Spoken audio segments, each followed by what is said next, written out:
Está no ar mais uma edição do nosso podcast exclusivo sobre o desafio de redação. Chegamos à 19ª edição com muitos prêmios e, claro, um novo tema.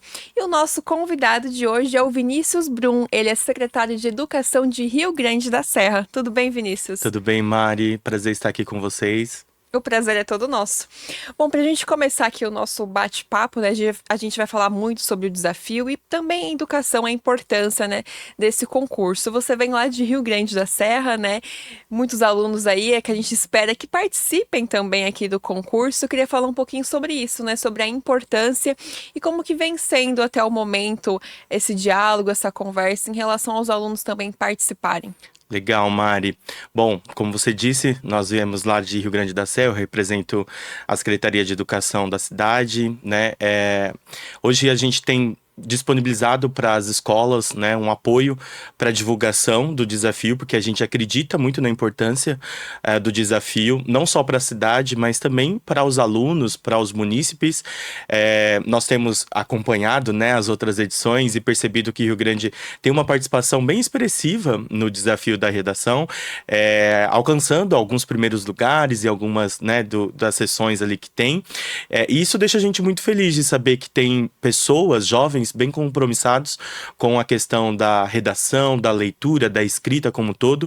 E, acima de tudo, tem professores também, porque a gente entende que é um coletivo, né? O desafio de redação traz essa ideia de que é uma construção no coletivo. Então, as escolas participam, os jovens participam, mas também a comunidade educacional participa, os professores, diretores, coordenadores, né? Então, para a gente apoiar o desafio de redação na cidade, é extremamente importante a partir desse olhar, né, de construção do coletivo, de trazer mais para próximo, de incentivar cada vez mais a participação dos jovens, para que eles entendam que isso impacta eles de uma forma muito positiva no futuro, né?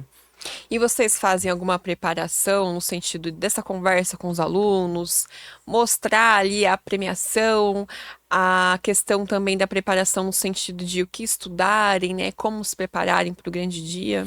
Legal. Sim, existe essa conversa. Hoje a secretaria, né, principalmente neste ano, vai disponibilizar, por meio da supervisão pedagógica, que é um setor que nós temos dentro da secretaria, apoios para as escolas, né, que decidirem participar, que acolherem o desafio, para ajudar quanto a trabalhar a temática. Um tema muito especial, né, que tem nesse ano, que vai poder ser divulgado amplamente, mas também trabalhado amplamente. Acho que independentemente de ser o desafio ou ter o desafio, o tema é cotidiano, né? Ele é diário, ele está muito presente.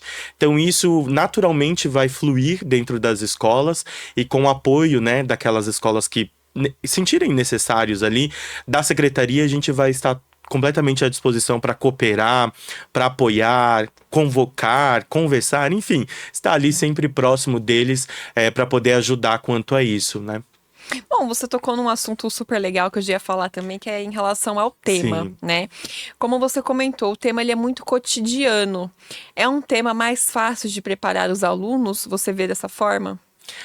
Olha, fácil é uma palavra bem difícil É na mais fácil, né, em educação, né? comparação ali. Eu acho que, como a gente tá dizendo aqui, né? Ele é do cotidiano, então ele tá mais próximo. É um tema mais próximo do dia a dia. Ainda mais se a gente pensar na influência, principalmente que nós temos hoje, das tecnologias, né?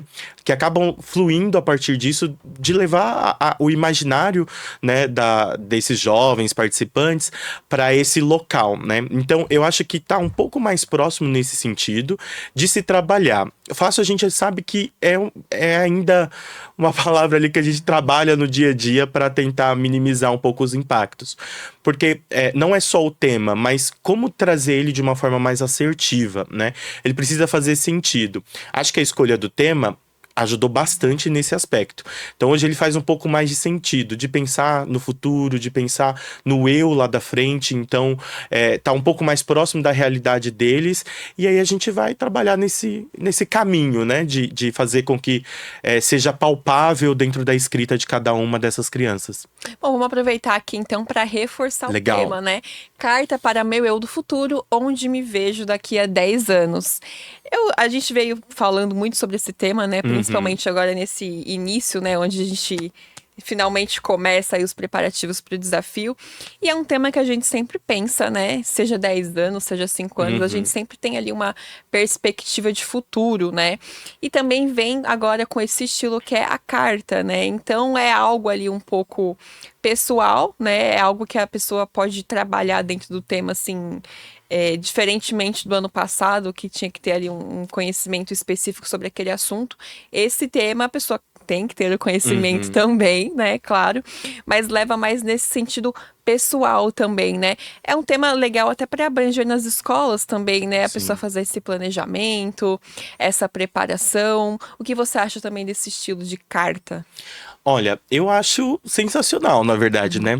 No dia que foi lançado o tema, eu me peguei pensando principalmente nas questões em que se tinha muitos os diários, né? O pessoal fazia muitos diários. Na minha época existia aqueles cadernos de enquete, não sei se você pegou essa época, Gente, eu Mari. tenho diário até hoje. Tinha muitos cadernos de enquete e os mais populares nas escolas, né? Tinham seus cadernos de enquete e todo mundo queria preencher. Acho que a gente resgata um pouco disso, porque vamos pensar que esse jovem que está na escola hoje vai levar esse tema para dentro de casa, para discutir com os pais, discutir com um irmão mais velho e etc. E talvez, acho que vai tocar nessa parte mais sensível, né? De, assim como eu, como você e várias outras pessoas, lembraram dos diários, lembraram das cartas, dos cadernos de enquete. Acho que é nesse sentido. Eu me peguei, né, tentando responder essa pergunta. Só que numa forma inversa, né? Há 10 anos passados, eu me imaginava estando aqui? De forma alguma, né? Então, assim, eu tinha acabado de terminar a faculdade, estava pensando na minha carreira, e dentro dessa construção, esse ano faz 11 anos que eu trabalho com educação. Então, eu não me imaginava onde eu estou hoje, né? Então, acho que essa reflexão também parte para o jovem, para a juventude, né? Da mesma forma que há 10 anos passados eu não pensava estar aqui, daqui a 10 anos aonde eu penso estar, de que forma, com quem, participando do quê, né? Acho que é esse o diálogo. E a forma de cápsula do tempo, né? É muito pertinente porque como eu disse no começo aqui, a gente tem essa ideia muito das tecnologias que acabam se perdendo em alguns detalhes, né? Mas a cápsula do tempo é algo que a gente vê até nas ficções científicas, né? De que elas se mantêm, de que elas estão presentes. Então, acho que cultivar essa cultura dentro da juventude é importante para a gente manter, né, esse diálogo para as próximas gerações também. Você lembrou da cápsula do tempo, né? É interessante que essas cartinhas também vão ser enterradas e Legal. reabertas daqui a 10 anos. Você comentou que você pensou o inverso, né? Uhum. O que que você diria pra você mesmo agora vendo que foi bem diferente do que você Nossa. pensava? O que eu diria pro eu há 10 anos passados, né? É complicado agora, hein? Você me colocou numa situação. Porque, assim, há 10 anos passados, eu tive a certeza de que eu queria trabalhar com educação. Apesar da minha primeira faculdade ter sido na área de administração, assim que eu saí da faculdade, depois de 6 meses, eu fiz uma especialização em educação e comecei a dar aula no ensino superior, dar aula em universidade. Eu diria para continuar persistindo, né? Eu diria para o meu eu. Eu sempre fui bastante persistente nas questões. Mas acho que com o passar do tempo a gente vai esmorecendo. Não que eu tenha desistido de alguma situação, não desisti. Mas talvez eu não tenha lutado com o mesmo afã, né? Com aquela mesma garra de 10 anos do comecinho ali. Que é natural, a gente sabe, né? Faz parte do processo de evolução do ser humano, de desenvolvimento. Mas continuar com essa garra, né? Eu diria. Como eu digo hoje para mim, olhar para os próximos 10 anos e continuar com essa mesma garra, com essa mesma força de vontade. Então, acho que pensar nessa ideia, assim, né, de contar para o eu é muito importante, mas é muito reflexiva também. Eu acho que vai ser muito Eu emocionante o acho, momento de abrir essa carta depois de tanto sim, tempo, sim. né? Eu Tanta espero coisa estar que lá, né? muda. Vai. Vamos torcer para estar lá daqui a 10 anos, vai ser legal. A educação hoje enfrenta um grande desafio também, que é a questão de lidar com a tecnologia, Uhum, né? A tecnologia ela é ótima, ela é muito bem-vinda, sim. mas também tem uma questão hoje que as pessoas deixam ela fazer tudo sozinha e é necessário também você aprender, você manter ali uma rotina com a escrita, com a leitura. Como que vocês trabalham nesse sentido hoje, até mesmo para incentivar, porque quem for o vencedor aí do desafio vai precisar ali de talento próprio, né? Sim. Olha, a gente tem procurado, principalmente lá com a Secretaria de Educação, fazer com que a tecnologia seja uma aliada, né? E não uma inimiga ou uma opositora. Então, que ela seja uma aliada. Nós, recentemente, nesse último mês mesmo de abril, lançamos uma parceria de um projeto para os anos iniciais do ensino fundamental, que é a fase ali do letramento, da alfabetização.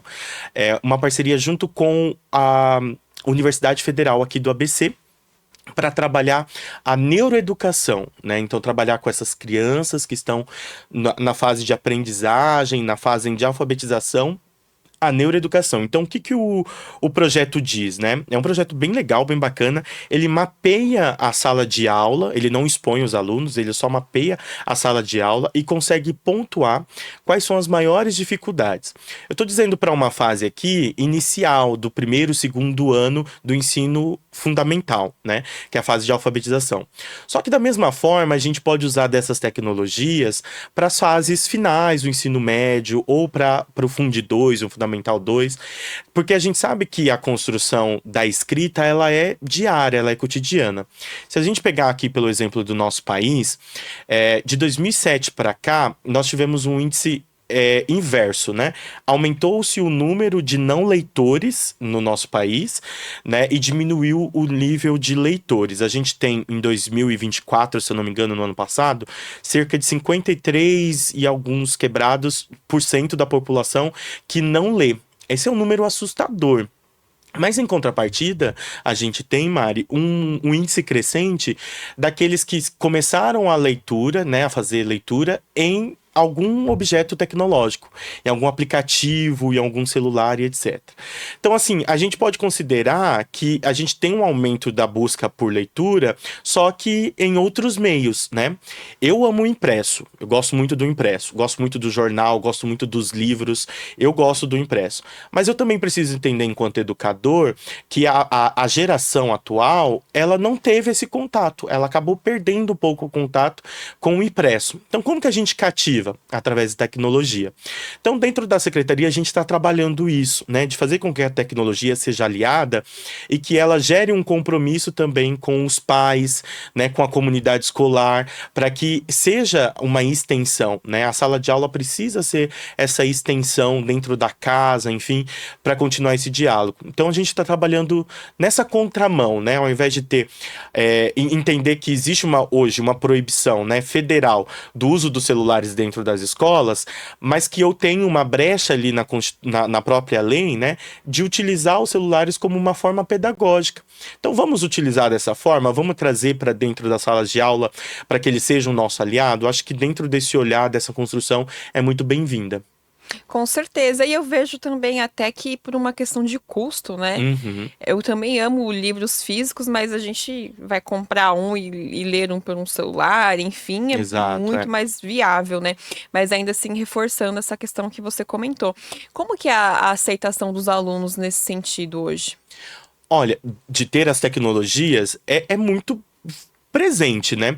No começo do ano nós fizemos uma formação para professores lá da rede, e eu até brinquei, eu falei assim, por muitas vezes, né, a criança, o jovem chega até nós nos mostrando coisas tecnológicas que a gente nem sabia que existia, né? Então eles estão num avanço tecnológico muito maior do que nós. E isso é viável, de que a gente não pode reprimir apenas, né? Nós precisamos educar. Então, de que forma esse avanço tecnológico, esse novo aplicativo, ele pode contribuir com a minha aula, por exemplo? Então, acho que da parte das crianças, dos jovens, né, da juventude como um todo, a gente tem uma aceitação muito boa, né? A intenção é trabalhar os dois lados. Então, como que a gente pode trabalhar o impresso, porque a gente ainda tem o livro impresso dentro das escolas, com a tecnologia em parceria, né? Então, acho que é nesse sentido. E fazer com que esses olhos que brilham, né, para a tela do celular, possa brilhar também para o livro impresso, para o jornal, para as letrinhas ali, que às vezes elas ficam um pouco esquecidas, né? A gente já começa que a língua portuguesa, ela é riquíssima, né? Ela tem, assim, a gente tem um número tão grande de palavras que é maravilhoso. Eu costumo brincar que existe uma palavra no português que eu amo, que é soslaio. soslaio. E muitas pessoas não sabem o que é o soslaio. O soslaio é olhar de canto de olho, né? Mas você usa essa palavra para falar, fulano me olhou de soslaio. A A gente gente não vai começar a usa. usar a partir de agora. Entendeu? Mas é uma palavra que eu acho linda, soslaio. Olha que diferente, né? E aí a gente precisa cultivar isso, fazer com que seja uma descoberta diária, né, para a juventude, de que eles podem, a partir da leitura, da escrita, da redação, descobrir coisas novas e diferentes também. Até mesmo escrever, né? Hoje a gente Exato. tem uma dificuldade em escrever com uma caneta, por costume de estar sempre no Sim, é. celular, no computador, né? Então vai haver esse incentivo aí para que todos possam. Perfeito. Acho que a pandemia tirou um pouco disso da gente, Sim, né? Nós falávamos um pouco antes de gravar. Acho que a pandemia tirou um pouco, principalmente nós que trabalhamos online. A gente está digitando, né, na maioria das vezes. Então a gente perde um pouquinho, até o movimento fica mesmo. estranho, né? Se Fica. virar na caneta. Eu tava conversando com alguns especialistas, Mari. As crianças têm dificuldade de fazer o efeito pinça, né? Que é esse efeito com o dedo. Que a gente aprende logo quando começa a fazer caligrafia, né? Que é algo que foi se perdendo um pouco nas escolas, no Sim. cotidiano. A gente já aprende a fazer isso. E as crianças têm dificuldade, porque elas estão usando apenas os dedões ali, né? Então, é muito importante a gente cultivar isso e trazer, porque é do desenvolvimento do ser humano. Precisa, né? Uma hora vai fazer falta e a gente precisa fazer isso. Então, acho que o desafio de redação, por exemplo, vai fazer, né? Você escreve uma, leva para corrigir, traz, né, faz as correções necessárias, o professor acompanha, escreve outra e assim sucessivamente. E nessa ideia de que é uma carta, né, eu estou escrevendo para alguém, alguém precisa ser entendido, né, eu preciso com que essa pessoa me faça entender através dessa escrita. Então isso é extremamente importante mesmo. Bom, com toda certeza. Vamos falar de uma questão muito importante, que na Uhum. verdade é o que mais motiva as Legal. pessoas, os prêmios. Sim, sim. Bom, entre a lista de prêmios, né, estão aí bolsas, né, para faculdade, para Uhum. pós-graduação. Tem Alexa, tem motocicleta, tem notebook, tem celular. O que que os alunos acharam dessa lista? E o que que você acha também dessa oportunidade, né? Principalmente falando ali das bolsas, né, que é uma grande oportunidade. Que legal. Olha, eu particularmente acho incrível. Na verdade, eu até trocaria se eu ficasse em primeiro lugar. Eu gostaria da motocicleta ali, né? A bike toda motorizada.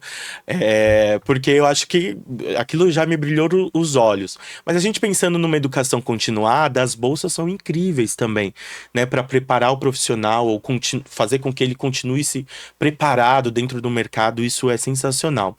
A juventude, claro que abraça isso, né, Mari? Eles ficam com os olhos brilhando porque faz muito parte do cotidiano deles, né? E para muitos é uma realidade um pouco distante que hoje tem a oportunidade, através do desafio, de alcançar, né? Nós estamos falando de comunidades que são extremamente carentes, né? Na nossa cidade, em Rio Grande da Serra, a gente tem uma comunidade, sim, carente, que por muitas vezes prêmios como esses não faz parte do cotidiano deles, né? É como eu disse, é uma realidade um pouco distante.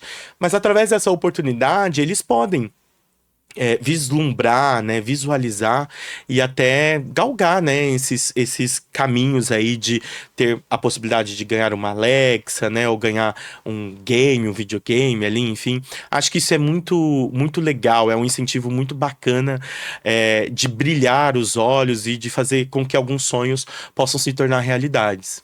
Lembrando que os professores também Também, serão premiados. Isso é legal que o professor e o aluno podem se sim, incentivar ali, é, né? Bom, para a gente quase fechar aqui o nosso bate-papo, a questão mais importante que eu te pergunto para você falar diretamente ali com os alunos e com os professores, uhum. qual que é a dica que você dá para quem vai participar? Legal. Acho que manter a leitura é uma das dicas mais importantes que a gente tem, né? Independentemente do formato que seja essa leitura, mas é extremamente importante a gente ter a leitura bem próximo. Mas acho que principalmente para o tema que nós temos esse ano é o diálogo, é a conversação, né? Acho que a construção desse tema, de pensar no futuro, a ideia da cápsula, a carta, vem muito das trocas, né? O ser humano, ele é composto por experiências de outras pessoas também.